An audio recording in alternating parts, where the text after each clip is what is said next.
Ayay, baka ito po yung hinahanap ninyo na moist o bake cake. Gumawa ako nito kasi pang display ko. Kaya naisipan ko naman na syempre i-share po natin itong ating recipe. Madali lang talaga itong gawin mga palangga. Hindi na natin dito kailangan ng hand mixer. Kaya simulan na po natin. Ang una po natin gagawin ay gagawa muna tayo ng butter substitute at ibabad natin ito ng 2 oras. Kailangan lang natin dito yung 2 ingredients, 2 cups ng ating evaporated milk at 2 tablespoon ng ating white vinegar. And then takpan lang po natin ito at ibabad po natin ito ng 2 oras. Sa ating cake pan ay pwedeng gumamit ng manipis pa dito kasi hindi naman natin ito mapuno eh. Kasi 2 inches po yung kapal nito, pwede kayong gumamit ng 1 inches lang.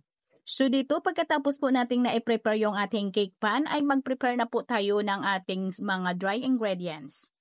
Dito kailangan po natin ng 3 cups ng all-purpose flour at 2 tablespoon ng ating baking powder. At lagyan ko lang ito ng 1 teaspoon ng ating baking soda at haluin ko lamang ito at isit aside ko lang muna ito. Ngayon ay dito naman tayo sa ating mga wet ingredients. Ito po yung kailangan natin. Kailangan po natin dito ng 3 piraso ng large na itlog.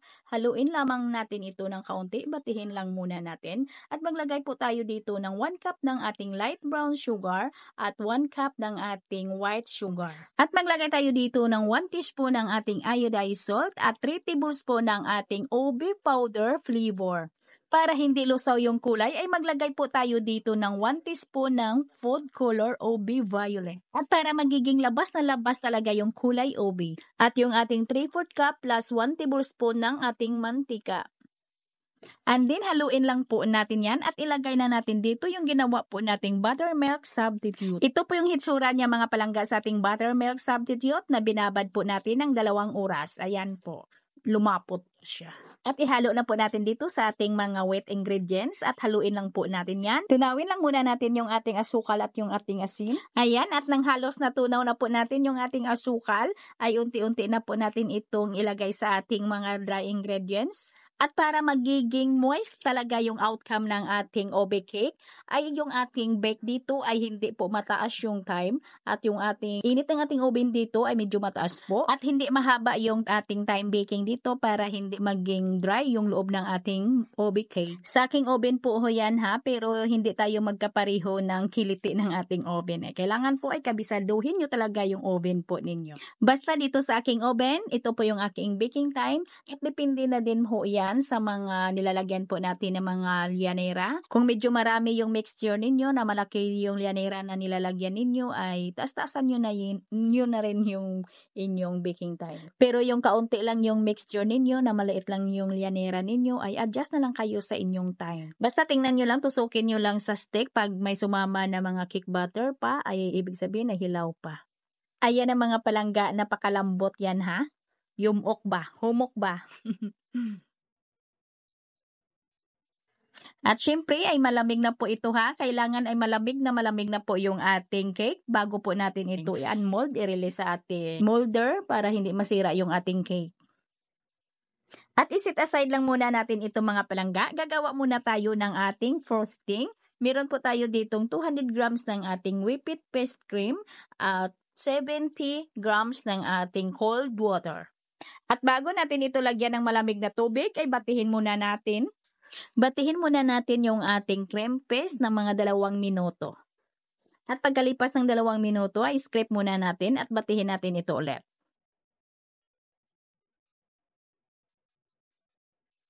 Ayan, batihin natin ito ulit ng 1 minuto.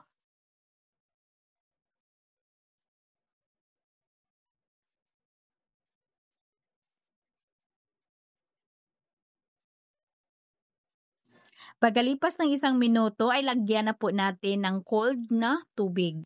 Kailangan ay malamig na malamig po yung ating tubig. Lagyan po natin ng yelo yung ating tubig para maging malamig na malamig po. At sa paglagay po natin ng tubig ay huwag po nating ibuhos lahat agad.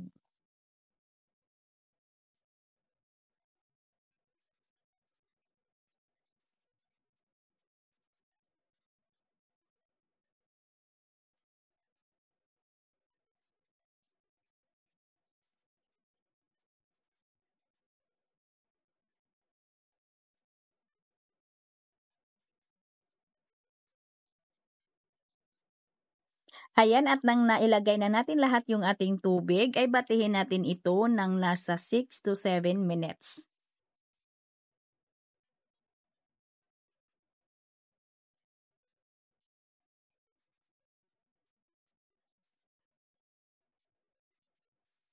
Ayan, pagkalipas ng 7 minutes, ito na po mga palangga yung ating whipped cream paste. Ayan na po, napakalambot.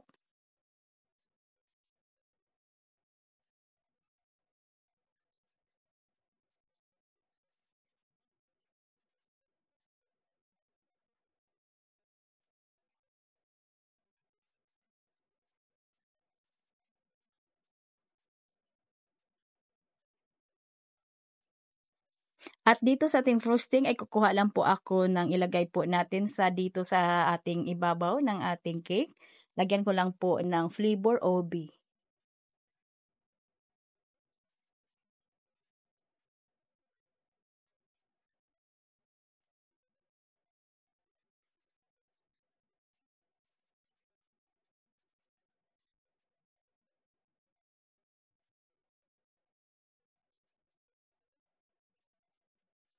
Ang gagawin lang po natin dito mga palangga, 'pag nag-slice po tayo dito, ay yung ating kutsilyo po ay ibabad po natin sa mainit na tubig at pagkatapos ay punasan po natin para mawala yung basa. At pagkatapos ay slice na po natin. At pagkatapos ay punasan na po natin at ilagay na po natin, ibabad na po natin or ilublob na po natin dito sa ating mainit na tubig. At ganun lang mga palangga, paulit-ulit lang po para hindi masira yung ating cake.